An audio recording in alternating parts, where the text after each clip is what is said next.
Hello students, question of the day series. இந்த சீரீஸ்ல நமக்கு ஒரு நாள் ஒரு क्वेश्चन டிஸ்கஸ் பண்ணிக்கிட்டு இருக்கோம். இன்னைக்கு question of the சீரீஸ்ல மோஷன் இன் பெயின் அப்படின்ற ஒரு சாப்டர்ல இருந்து ஒரு क्वेश्चन நம்ம பார்க்க போறோம். ரிவர் பேஸ்ட் இருக்கக்கூடிய ஒரு problem. A man can swim with a speed of 4 km/h in still water. Okay, அப்போ ஜஸ்ட் நம்ம கொடுத்துருக்க டேட்டா ஃபர்ஸ்ட் அலைன் பண்ணி எழுதிடலாம். நம்ம ஒரு மேனோட ஒரு ஸ்டில் வாட்டர்ல அவரோட ஸ்பீட் என்ன இருக்க போகுது? 4 km/h இருக்க போகுது. A man can swim with a speed of 4 km/h in still water. The distance covered by the man down the river of 1 km wide.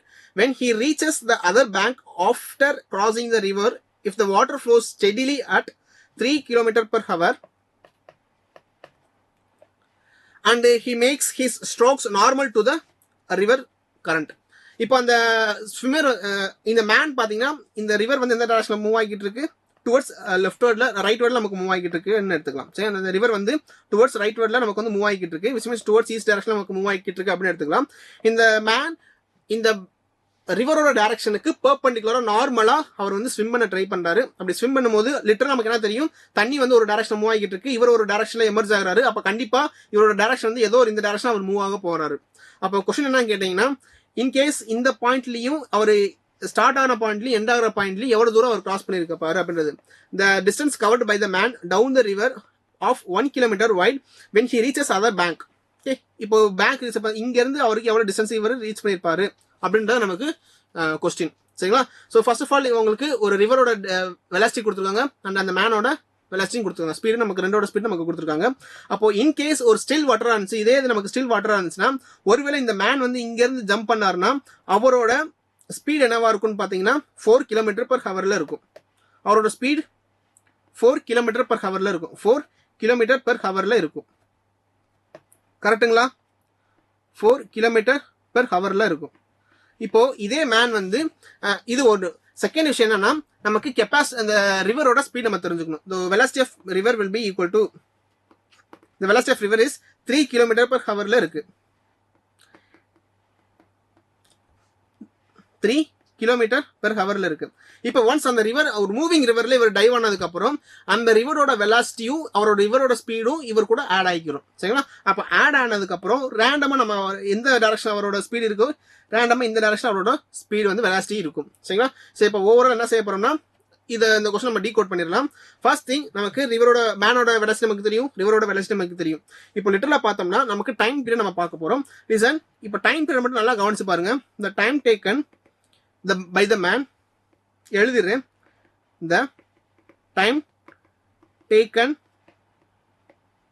by the man to reach, இது நம்ம P அப்படின்னு எடுத்துக்கலாம், point P எடுத்துக்கலாம். இப்ப point P dash எடுத்துக்கலாம். இந்த point நம்ம O எடுத்துக்கலாம்.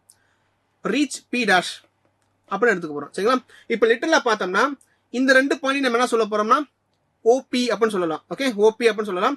அண்ட் இந்த வெலாசிட்டி நம்ம என்ன செய்ய போறோம்னா V அப்படின்னு வெலாசிட்டின்னு சொல்ல போறோம். V அப்படின்ற ஒரு வெலாசிட்டி நம்ம சொல்ல போறோம். இப்போ லிட்டரலா பாத்தீங்கன்னா இது ஒரு சைடு நமக்கு ரிவரோட வெலாசிட்டி இருக்கு, ஒரு சைடு அந்த மேனோட வெலாசிட்டி இருக்கு.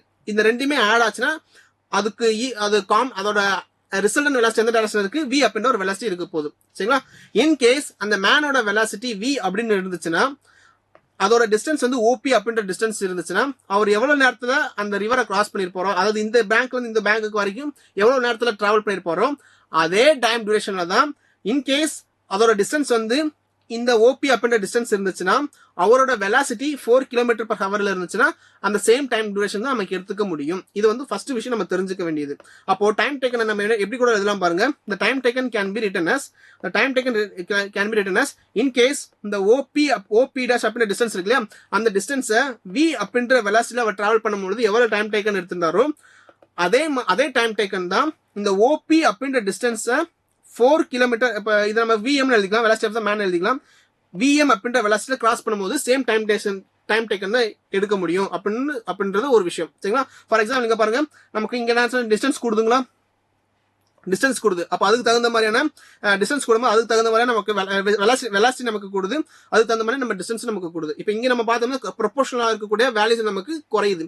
அப்போ OP dash divided by V will be equal to OP divide by M. இந்த டிஸ்டன்ஸ் அவர் எவ்வளவு நேரத்தில் டிராவல் பண்றாரோ அதே நேரத்தில் தான் அவர் இந்த டிஸ்டன்ஸை அவர் டிராவல் பண்ணியிருந்திருக்கணும் அப்படின்றது ஒரு விஷயம். அப்ப இதுல நமக்கு என்ன தெரியுது பாத்தீங்கன்னா, ஓபியோட டிஸ்டன்ஸ் நமக்கு தெரியும் எவ்வளவு, நமக்கு width of the river 1 kilometre divided by 1 kilometre divided by V M, velocity of the man 4 kilometre per hour. அப்போ இதை நம்ம எப்படி கூட எழுதிக்கலாம் பாத்தீங்கன்னா 1 டிவைட் பை 4 ஹவர்னு எழுதிக்கலாம். இது அப்படியே எடுத்து வச்சுக்கோங்க. இப்போ நமக்கு இந்த பர்டிகுலர் டிஸ்டன்ஸ் நமக்கு 1 டிவைட் பை 4 கிலோமீட்டர்ல அவர் கிராஸ் பண்றாரு அப்படின்றது, which means 1 divide by 4 kilo ஹவர்ல 1 டிவைட் பை 4 ஹவர்ல அவர் கிராஸ் பண்றாரு அப்படின்றது நமக்கு தெரிஞ்சு போச்சு. இப்போ நமக்கு அது தேவையில்லை. பி பாயிண்ட்ல இருந்து பி டாஷ் பாயிண்ட் வந்து எவ்வளவு டிஸ்டன்ஸ் இருக்கு அப்படின்றது நமக்கு தேவை. அப்ப டிஸ்டன்ஸோட ஃபார்முலா நம்ம பார்த்தோம்னா, distance will be equal to speed is equal to distance by time. Speed is equal to distance divided by time. அப்ப distance will be equal to speed into time. அப்போ இந்த டைம்ல நம்ம இந்த பாயிண்ட்ல நமக்கு என்ன தெரிஞ்சுக்கணும், இந்த ஹாரிசான்டல் ஸ்பீட் என்னன்னு தெரிஞ்சுக்கணும், அண்ட் இது எவ்வளவு டைம் டியூரேஷன் அவர் எடுத்துக்கிறாருன்னு தெரிஞ்சுக்கணும். அப்ப லிட்டரலா பார்த்தோம்னா we know the time period and we know the speed. Speed அப்படின்னு சொல்லி பார்க்கும்போது இந்த இடத்துல நமக்கு ஹாரிசான்டல் ஸ்பீட் என்னவா இருக்கு, ரிவரோட ஸ்பீடா இருக்கு, 3 கிலோமீட்டர் per hourல இருக்கு. அப்போ என்ன செஞ்சுக்கலாம் பாத்தீங்கன்னா 3 kilometre per hour 3 kilometre per hour into time taken. எவ்வளவு time taken, 1 divided by 4 hour. அப்போ ஹவர் கேன்சல் பண்ணிடலாம். அப்போ லிட்டரலா பார்த்தோம்னா 3 divided by 4 hour எழுதிக்கலாம். ஸோ 3 divided by 4 hour அப்படின்றது நம்ம எப்படி கூட எழுதிக்கலாம் பாத்தீங்கன்னா 0.75 கிலோமீட்டர் அப்படின்னு எழுதிக்கலாம். Or else we can also write as 750 metre கூட எழுதிக்கலாம். சரிங்களா? So that's it. இப்போ நமக்கு இதோட டிஸ்டன்ஸ் எவ்வளவு தெரிஞ்சுக்கோமா, 750 மீட்டர் தான் நமக்கு வந்து ஆக்சுவலான ஆன்சரா இருக்கும். And option D will be the கரெக்டான ஆன்சர். ஓகே, ஸோ இந்த ஓவரால் கொஸ்டின் என்ன கேட்டிருக்காங்கன்னா, நமக்கு வந்து ஒரு 2 வெலாசிட்டி நம்ம கொடுத்துருக்காங்க. ரிவரோட ஸ்பீட் கொடுத்துருக்காங்க, அந்த மேனோட ஸ்டில் வாட்டர்ல அந்த மேன் ஸ்விம் பண்ணக்கூடிய டிஸ்டன்ஸ் நமக்கு ஸ்பீட் நமக்கு கொடுத்துருக்காங்க. ஓவராலா ஒரு ஸ்விம் பண்ணும்போது அந்த ரிவரோட ஸ்பீட் அவருக்கு ஆட் ஆகிக்கிறோம். ஸோ இதை பேஸ் பண்ணி இந்த பேங்க்ல அந்த எஜ்ல நமக்கு இவ்வளவு டிஸ்டன்ஸ், இந்த டிஸ்டன்ஸ் நமக்கு எவ்வளவு டிஸ்டன்ஸ் அவர் கிராஸ் பண்ணிருப்பாரு அப்படின்றது கொஸ்டின்ஸ் இது நம்ம சால்வ் பண்ணிருக்கோம்.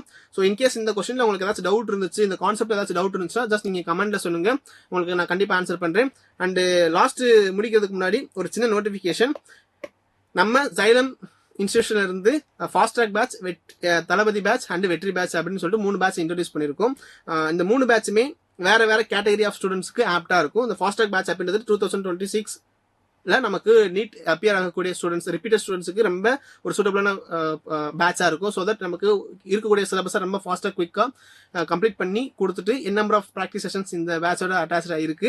அண்ட் வெற்றி பேட்ச் அப்படின்னு சொல்லி பார்க்கும்போது 12th படிக்கிற பசங்க நீட் ப்ரிப்பரேஷனை கேரி பண்றதுக்கு ஒரு ஸ்டார்ட் பண்ண ஒரு பேட்ச். அண்ட் வெற்றி பேட்ச் அப்படின்னு சொல்லி பார்க்கும்போது 12th முடிச்ச பசங்களுக்கு நீட் எக்ஸாமுக்கு அப்பியர் ஆகக்கூடிய பசங்களுக்கு வந்து ஆரம்பிச்ச ஒரு பேட்ச் நமக்கு வெற்றி பேட்ச். ஸோ நீங்க எந்த கேட்டகரியில இருக்கீங்களோ அந்த கேட்டகரிக்கு தகுந்த மாதிரி உங்களோட கோர்ஸ் நீங்க சூஸ் பண்ணிக்கலாம். இதை தாண்டி உங்களுக்கு இந்த கோர்சஸ் பத்தின உங்களுக்கு இன்ஃபர்மேஷன் உங்களுக்கு தேவைப்பட்டுச்சுன்னா 8129000700 இந்த நம்பருக்கு கால் பண்ணீங்கன்னா மென்டர்ஸ் வந்து உங்களுக்கு கைட் பண்ணுவாங்க. ஸோ தட் உங்களுக்கு உங்களோட அட்மிஷன் நீங்க என்ரோல் பண்ணிக்கலாம். ஸோ இதை தாண்டி உங்களுக்கு நீட் எக்ஸாம் பத்தின டவுட்ஸ் இருந்தாலுமே இந்த நம்பருக்கு நீங்க கால் பண்ணுங்க, கண்டிப்பா நாங்க வெயிட் பண்ணிக்கிறோம். So thank you so much, by.